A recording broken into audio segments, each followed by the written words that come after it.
Shalom, my name is Shlomo Benzaquen, CEO of Remax Momentum. I am privileged and honored to present to you today with an amazing interview with three great leaders.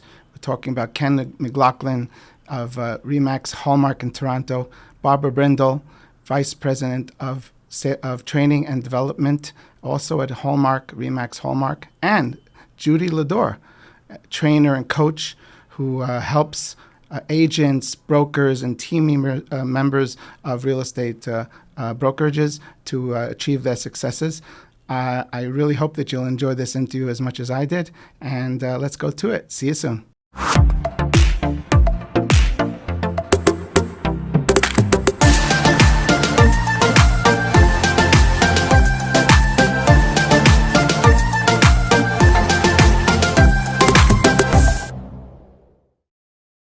I'm here with Barbara, Ken, and Judy, and they're going to give us a lot of information. We'll try to make this short. I mean, just the amount of information that came in just blows my mind. So I wrote down so much stuff, but I'm not going to get to it. So let's start with Barbara.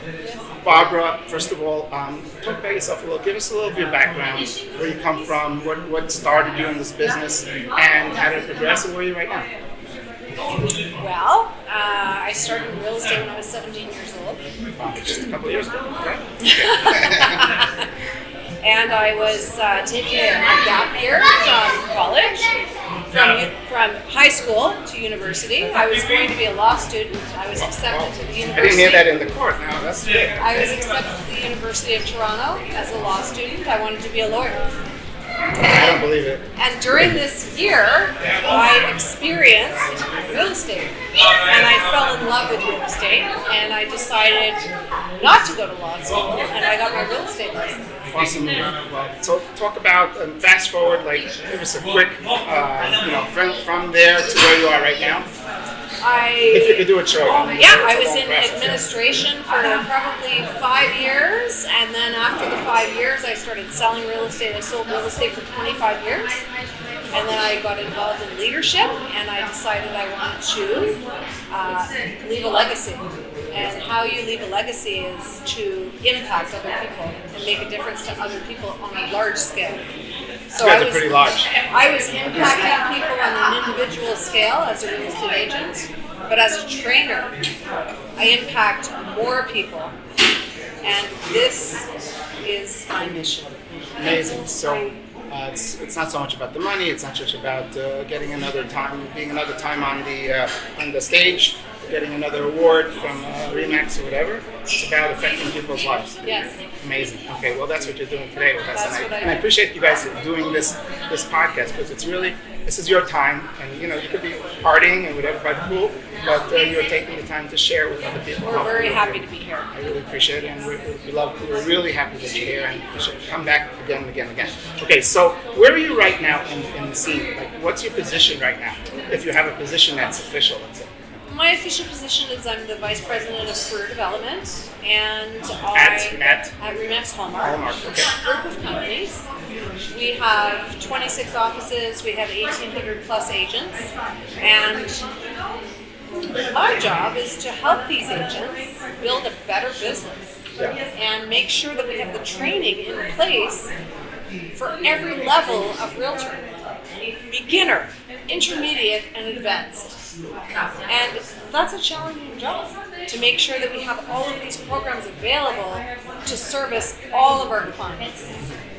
And it's a beautiful thing, because it's a challenge to go from beginner to intermediate to advanced, to be able to give them what they need to move forward in their career.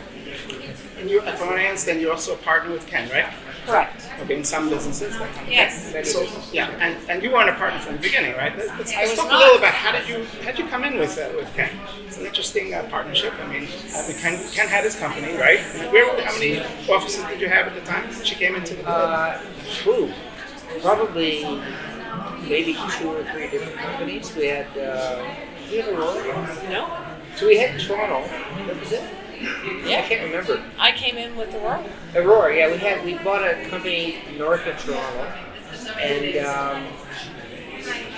I was the manager and the broker of record. Yeah, Barb was the manager, and then we wanted to. We were very living as much abundance as we can. can. We are. And Barbara, we wanted Barbara in our life, and everything else. We wanted to grow with Barbara and different things. So from that moment on, we were partners with her in Aurora. That was the first one, wasn't it? Yes. And then What year about was that? I don't remember. 2015. 2015. And then we had these 2 or 3 different other regions. We have another company we're really excited about called Brokerage, which we're partners with, equal partners on that. And that's a training and education company. We're really excited about launching that and pushing that out. So it's all that kind of stuff growing. We've grown a lot over the last 7 years, I guess. 7 years. 9. 9 years, yeah. 9 years. We've been growing. How like is that? crazy. How is that? Has been for you? How's partnerships? Partnerships are not easy, you know. It's easy. Yeah. I don't think it's. Are you guys always on the same plane? I mean, are you guys thinking the same? No, but you know what? We're not disconnected. We are. Listen, we all go through things in our life. I go through things. Barb goes through things. Deb, Steve, anybody, and the other partners. And it's just this focus. We had health issues, all of us. We have we just have issues. People have issues with us. That's it. But we're there for people. We're always there for people. We know it's a long play. It's not a short term thing. Long game, definitely. Yeah, it is. And we live that way, and we all live that way. Barb would be there for anybody. We would be there for Barb. It's not that difficult. Keep it simple. We're not tied to the. I don't know if we ever have a discussion about money. Really, if somebody needs something, we do it. But we're not. One of my favorite quotes that Ken taught me very early in my career was, take money off the table. What would you do? Yeah, because I think money influences decisions Absolutely. in not the right ways. Yes, absolutely. And you know what I see again and again is agents that get into like stressful situations, money-wise, they're not thinking straight. They put pressure on their clients and they change. It changes everything. It really is. Life is way too short. You get stressed out and stuff. You get worked up. We all have drama in our life. We do. But the reality is that life is really just do the work. Yeah. Go home alone. Or don't go home alone. So can you give us a little more background of yourself? Okay, what's your background? Where did you start from, and how did you come into I used to this? sell beef jerky. Really? You know what beef jerky Sure. is? Yeah, You that's do? hard. Yeah, absolutely, sure. I used to sell That's great. I That's was, really healthy for you. I don't know. I don't know. I was beef jerky, and the company went belly up, and it was 1979. And I always wanted, from the age of 13, to be into real estate. And I had enough money for 3 months. And I got my license, and thankfully I sold a house in 3 months. With a small brokerage. And then I joined RE/MAX in 86. In 88 I became partner. I was disillusioned. I had that time, 88, 89 in my life that I was done. I said to myself, if I have to do this the rest of my life, I'm not going to have that journey. I don't want to do this. If I had to show one more house at that period, you probably have the same thing. I can't do this. So I'm quitting and be an owner of a company. I had no idea what an owner was. I had no money at all, nothing. And I became partner in RE/MAX. I didn't pay anything. There's only 53 people, or 70 people at that time. But they said to me, if you work 4 years, we'll make you 25% owner. We've done a same pattern in our careers. And after 4 years, I became a partner, and I ended up buying this guy out and that guy out over time, and then all of a sudden... You didn't come from an entrepreneurial background. And plus the people I hang out with. Right? Yeah.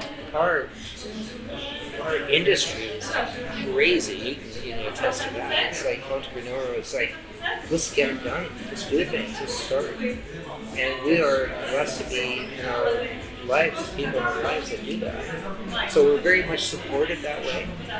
And money flows. We don't focus on the money because we do the job and the money will come.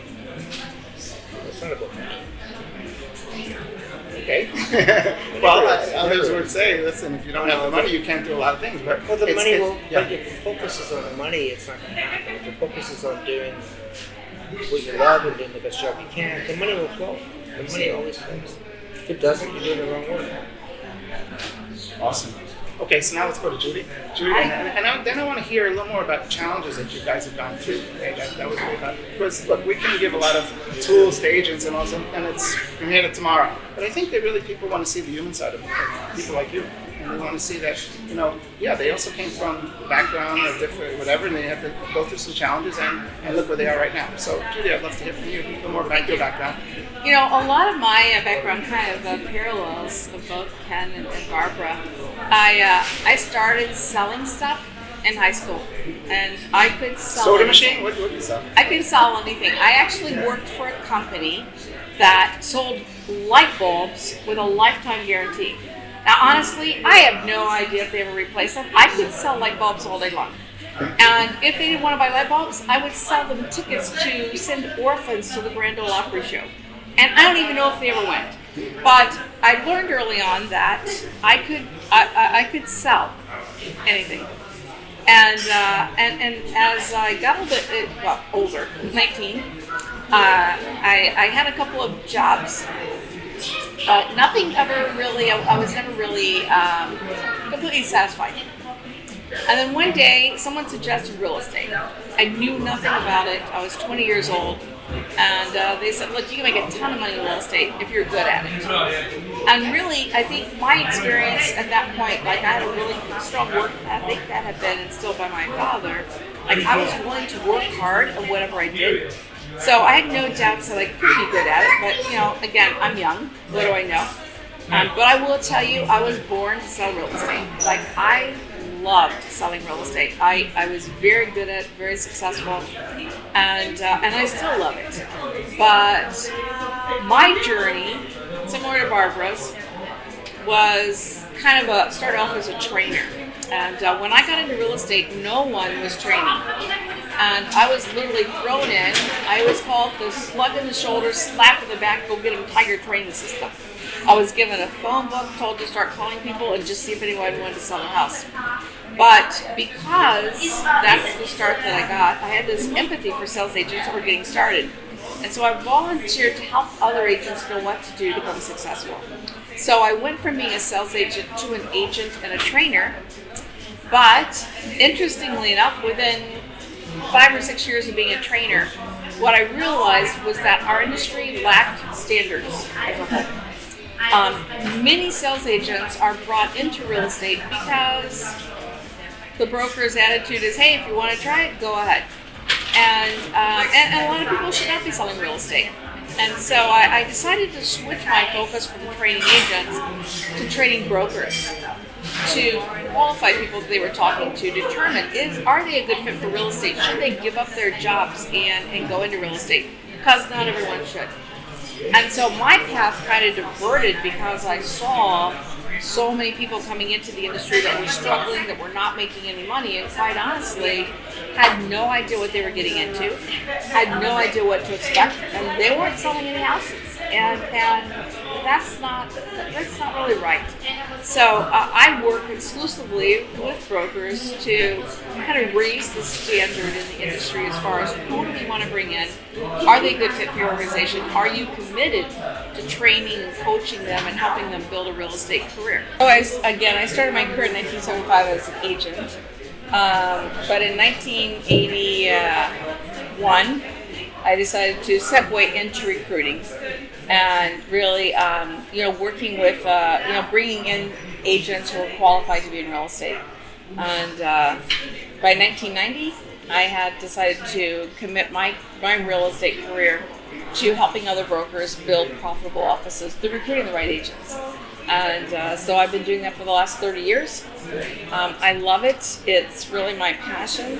And I love watching agents that come into the industry with the hunger and the desire for success, and seeing them start with a brokerage like Ken and Barbara has, that is set up to train them properly and to put them on a pathway to success. I mean, that's what it's all about. I think everyone that gets into real estate wants to succeed, but they don't all necessarily either choose the right company or really have a realistic expectation of what to expect once they start that real estate career.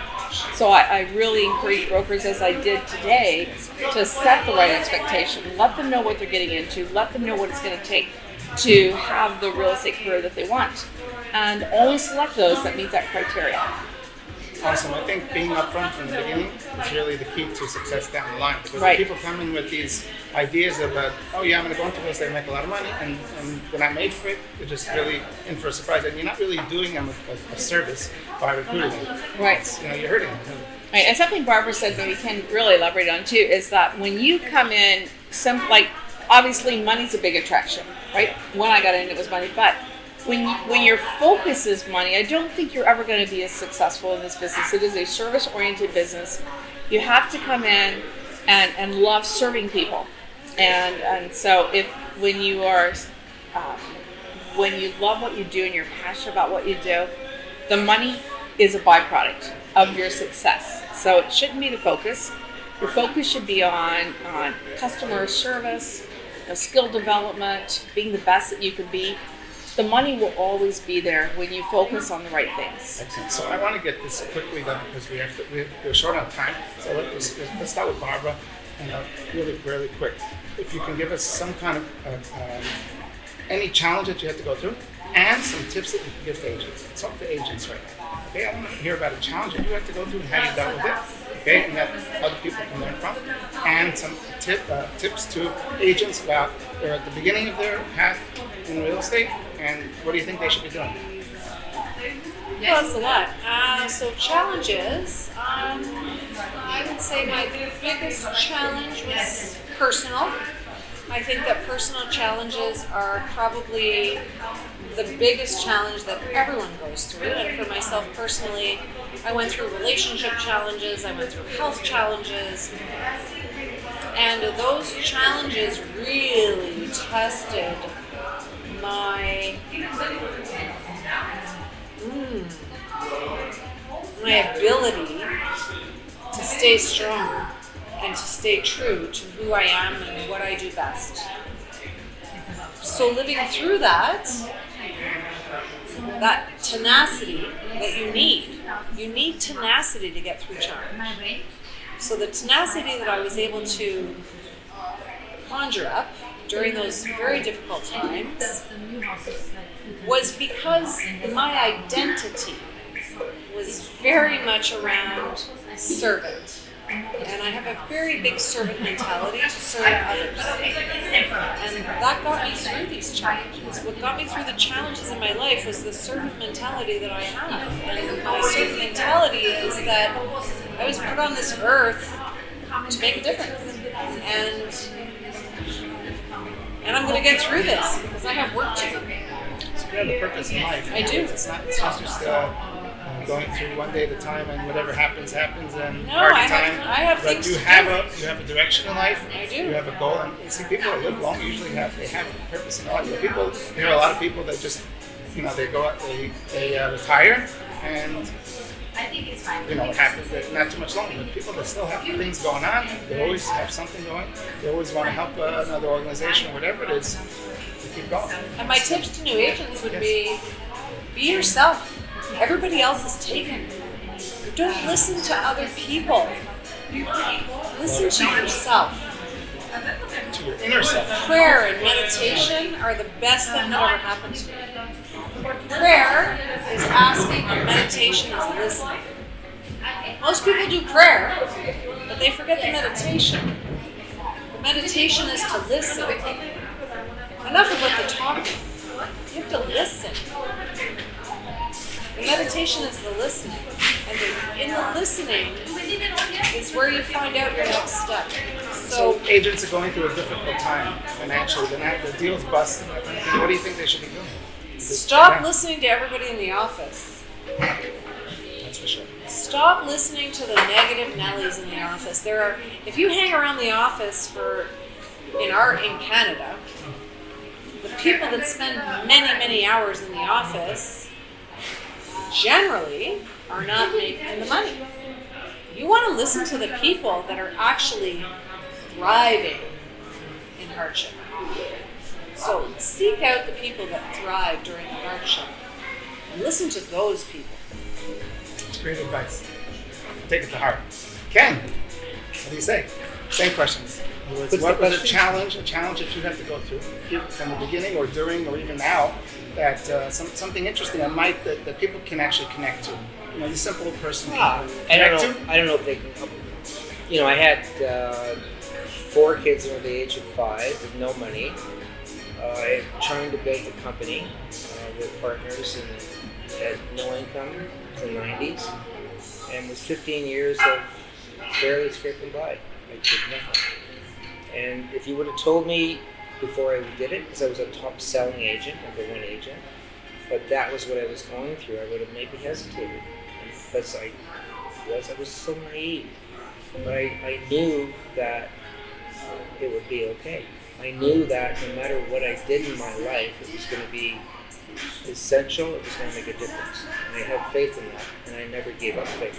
So from a young age, I always knew that, you know what, it's going to be tough, but I'll make it. I'm going to make a difference. I'm going to do something. I'm going to have success at what I'm doing.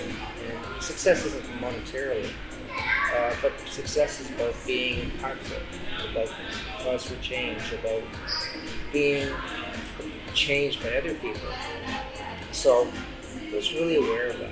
And I knew that I had complete faith in myself, in the system, in the environment, the people that I was with.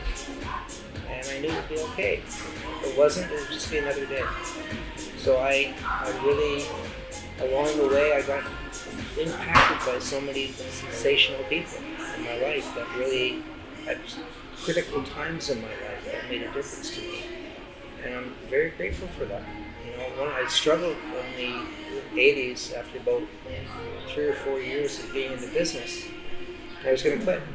And I remember this one guy just said, what are you doing? We're reading the want ads. We didn't have internet those days. And I says, I can't do it. I can't do it. And he said, let's go for a beer. I used to drink in those days. I didn't drink. But he said, what do you do? You're focusing on the results. You made so much. I had to get 2 deals a month or whatever it was. He says, just focus on your actions. Focus on what you can control. And the only thing you can control in your life are your thoughts and your actions. And I thought, I was focusing on the results, and I was getting disappointed because I'd show Barb a house and she wouldn't buy it. And I was disappointed. I had no control over that. I could influence, but I couldn't control it. So once that day, that moment, and I remember it vividly, as if it's happening now, that made such an impact on my life that it gave me power. Oh, I can control my destiny by my actions. So if you ask me what I would recommend for anybody in this business, control your own destiny. Do your actions. Do the work. Trust that if it takes you 10 times to do it, you don't get results, do it 20 times. So eventually it'll hit. Yeah, just do it. And don't blame Don't think so much about you it. Control, just worry about things you can't control. Don't do anything like my actions and my thoughts. Nothing else. I can't control if my wife loves me. For years I thought I could, but you can't, right? You have to control how you are and what you're doing. And I think people make that mistake and they become victims to it. So people in this business, focus on the actions. Focus on things you can control. And for me, it made a big difference. And it's not over yet. I'm still creating, Barbara and I are creating this really great business. Like really, we're so excited about it. And there's a lot of different people involved, and it's going to make, I never really thought about the money. The money's going to be there, right? And it's going to be, we're in Israel. Guess what? We're in Israel.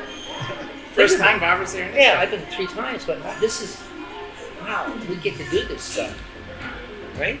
We get to be here.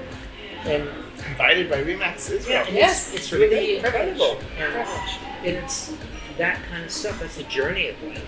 That's the impact of life. That's making a difference. We're not here for the money. But you know that. No question. But it's great, so that's it. That's what I do. Would you do it? Would you have done it again? Knowing all the hardships that you went through, would you have done exactly the same? You know that you're going to have to go through the same thing and you would have done it, right? You remind me of what Rocky said once. Did you see that movie? Yeah, that's the newer one, like the latest one. He's like older, and he said, it's not about how hard you hit, It's about how hard you get hit and you fall and get up again and again and again and go forward. That's what it's really about. It's not about how hard you hit. It's about how hard you can handle it. I think that how much you can take. Yeah, and I don't. And listen, I haven't been humbled. We've both been blessed. Really, we've had a lot of people in our life that have supported us and helped us along the way and been there for us. Because there's been issues that personal stuff we all have. Everybody goes through it. But I don't think it's a learning. It's an education. It's a privilege to have this journey. I'm living. This is how we think. By the way, we're in the. And for us in North America, we're in the greatest city in the world. We're in the greatest country in the world, with respect to my American friend. But we're living in the opportunity of real estate that is incredible. And I went through the period of the biggest growth. And how did this happen to me? Like, why did we have that? Like, really? Someone loves you upstairs. I don't know what it is, but it's really just like, and we took advantage of it. We really, let's build this. Let's do it. There's never a goal. There's nothing greater than having a company that ethics are of value, and you're doing everything straight, and you make a lot of money too, right? That's what's better than that. I mean, because I mean, it's really my biggest joy is the engagement we have with Barb and Steve and Deb and Sam and really, I mean, we're not perfect, but it's kind of cool. Have this journey. At the end of the day, it's going to be, it's all right. I have a theory, though. Sorry. What you were doing when you were 13, what impacted you at the age of 15, is what you are doing in your life now. So that's not my theory. I didn't make it up. But it's a theory that how you were, what was happening in your life, what influenced you, really has a big effect on your life today. And for me, it was a moment of real estate with my father that impacted me that I'm going to be in that business. I don't know, we've never talked about that. I'll share with you something. You just brought up an interesting point. I had my bar mitzvah in Israel. My father made a point, I didn't have money, to bring me to the Western Wall. Okay? That impacted me moving to Israel. For the rest of your life? First time. I always had this dream of moving to Israel from that. So yeah. You're exactly right. I mean, that's how it affected me. So it's my whole life now is I was never in real estate in America. I was a graphic artist. Where were you in America? I was in New York, Brooklyn, and New Jersey, and the rat race and the whole spiel. So I moved here with nothing. I didn't know what I was going to do. So it was my dream. Listen for me. It's from David Crow of Foo Fighters in his book. It's brilliant. So it came from someone. But anyway, Judy, let's give her. At 13, it was funny because my father quit his job. He had a job. It was a stable income, and I remember the dinner table. It's so funny that I remember this because it was a very impressionable age. But my father said, like to all of us children, he said, always find a way to work for yourself, because when you have a good work ethic and you're willing to work hard to achieve what it is that you want to achieve in life, and you are your boss, then you have control over your destiny and your future. But when someone else controls your destiny and your future, then you're subject to whatever their vision is. And that was when my father decided to go into business for himself. And I think for my mother, it was a scary time. It's like, wait, you have a job? And my dad said, but I have no future.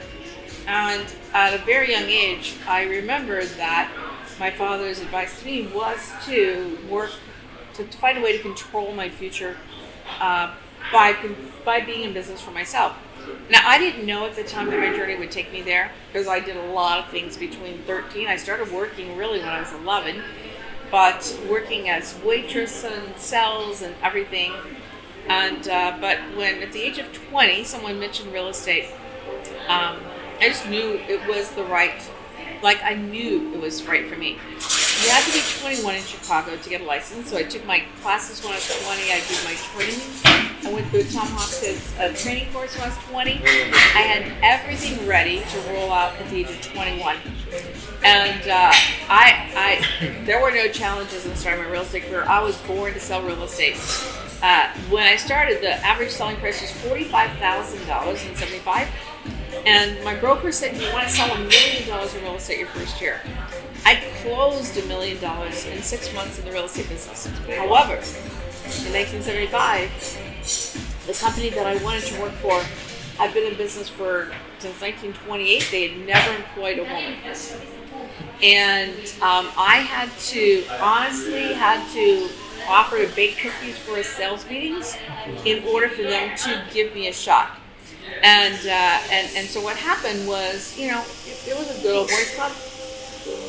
And suddenly when my first month, 7 listings, 2 sales, I'm knocking on doors, I'm following Tom Hopkins' advice, suddenly there was a lot of animosity. And people have a hard time believing that 6 months into the business, closed $1 million in that market. I was averaging 7, 8, 9 sales a month. I was at a closing with a gentleman named Roger Williamson. And he said, gosh, I don't think we've ever met. I'm Roger. I'm the broker of the office down the street. And he said, so when did you start? And I told him, and I said what I'd done. He goes, whoa, you're going to be one of the top agents in our market. And I said, it's funny you should say that. Today is my last day in the real estate career. And he said, why? And I said, because you know what? I don't like the people. I sneak in at night. I put my deals on the board because it's so uncomfortable. I said, I know I can sell and I can succeed at anything I decide to do, but I don't like the people in my office. And so I'm going to quit. And he said, do me a favor, give me 3 months to change your mind about real estate because you're not in the wrong profession, you're in the wrong office. And so I was recruited into an office that to this day, I think he's one of the greatest leaders in our industry.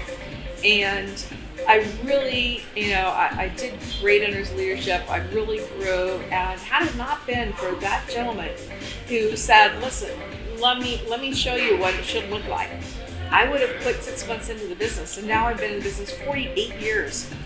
And so my challenge in the beginning was just that it was more about, I'm not happy doing this, but I was making money. I think the next challenge, so my advice to everyone is that challenges come along for all of us. And every challenge in my life, which I thought was a disastrous challenge, a disastrous turn of events, opened a new door. And so that's why my career has zigs and zags, right? So my first challenge was I almost got out, but then I stayed in. And then my next challenge really occurred in around 1981 when I was having some personal challenges. And the choice was I had to quit selling real estate, which is what I loved, in order to save my marriage. But I made the choice to quit selling real estate because there was an opening for me to train and then eventually recruit. And then I found that I loved that. So it wasn't disastrous. It was another opening. And then, yeah. And then in 1990, I found myself in the middle of a divorce, and which was probably 9 years coming. But I decided, how do I support my family going forward? And I decided to launch my own speaking company, speaking and training and working with agents and brokers. And I was scared. It's there's a pretty high fail ratio of people that launch out on their own.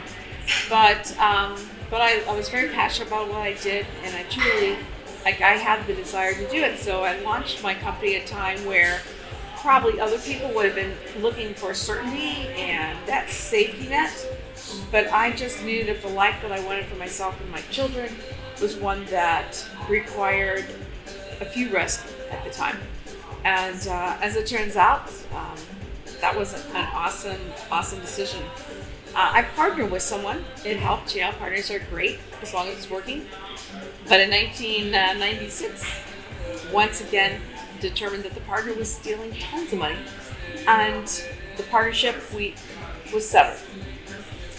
And so now I went out on my own again. And the funny thing was, people would say to me, maybe you should just get a real job. Maybe you should get something a little more certain. I'm like, no, it's okay. I'm fine with this. I'm going to do this. And so I think you got to listen to your gut, listen to your heart. You got to follow your heart, follow what you do. But when I look back over the years, everything that could have stopped me propelled me in a different direction. And so I'm where I'm at today. Like I have a life that most could only dream of.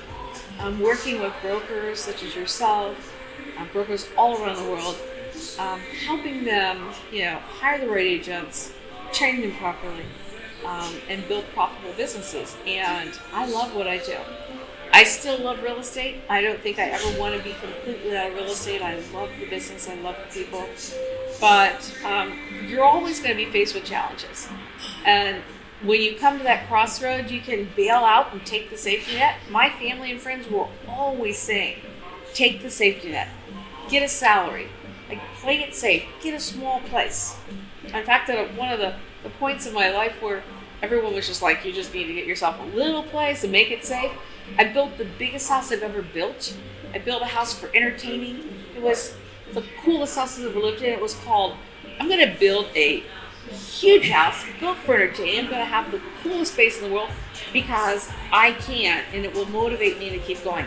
Because sometimes when you take the safe pathway, you get relaxed, you get complacent, you slow down.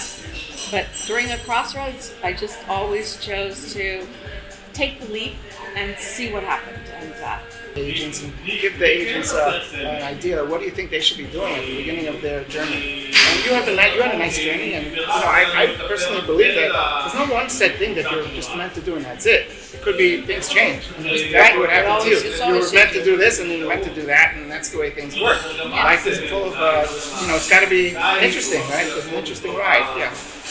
I truly believe, as I just said, you got to follow your heart. And I think the people in our lives, our family and our friends, they care about us. But typically I think our family and our friends, because they care about us, they want us to stay safe. And you know what? If staying safe is what you want to do, then stay safe. To me, I didn't want to play safe. I wanted big. And there were very few people that understood that in my journey. But I believed in myself. And so I always went for it, typically against the advice of everyone else. Every time I made that leap, it was called, you know what? I'll figure out a way to make it happen. I'm going to do it. And so, that's when you're new. Sometimes people are like, you should get a job. It's straight commission. Oh, the market's not good right now. The market's shifting. They love you. They care about you. That's okay. You got to make the decisions that are right for your life. And only you know what you're willing to do to achieve it. And it's not always easy. The pathway to greatness is not an easy one. It's filled with zigs and zags and challenges. I love that part of it. I'm a problem solver. And so when you throw a problem at me, first thing I'm thinking is, how do we get around this? How do we get through this? It's not something that stops me, but not everyone is that way. So I think that you just have to always make the decisions that are best for you and look towards the future and think, is this the pathway that will take me where I want to go long term? Don't think short term, think long term. Where do I want to be in 10 years from now or 20 years from now? And is this the pathway to get me there? It's a marathon, it's not a sprint. That's right. It's a long marathon. Exactly. And marathons take all different turns, and you just have to go with it. Right. But as long as you know, I think the problem what I see is that people just don't have a clear picture of where they want to be. So it's like they're opening up ways, right? And they're just not putting in a destination. And they're just saying, just go. And I'll tell you, I think we would all agree on this. One final note. If you're getting into real estate, or if you're in real estate, every brokerage is different. Okay. And when you are beginning your journey, or if you are stalled in your journey, look for the brokerage that is going to give you that support, that training, that coaching, that guidance. This is not an easy business for, in the beginning, and 90% of people fail. So don't get lured in for the money, right? You mentioned one of your favorite quotes. Mine is, in the absence of value, money's always a substitute. And so sometimes when, you're just looking at 3 companies and none of them seem great, you think, well, I'll take the one with the best split or the one that's going to pay me the most. That's typically never the right decision. Look for the company that has the value, the support, give you the infrastructure to succeed. And then the money follows. Just don't look for the money. Look for what creates income and wealth in your life. It'll be there. Great way to end it. Great I'll take advice. it. Great advice. Great advice. Yeah, well, first of all, I want to thank you guys for sharing some time with us. And I hope to get this out, the message out to people. I hope you guys enjoy it as well. Yeah. I enjoyed you Beautiful. guys. And That's we the have another best. date tomorrow and a lot more information. I learned a lot from you guys. I hope you can share. And I'd like to say goodbye to everyone from Toda. Toledo. Shalom. Thank you very much for joining us. Till the next podcast. Bye-bye. Thank you.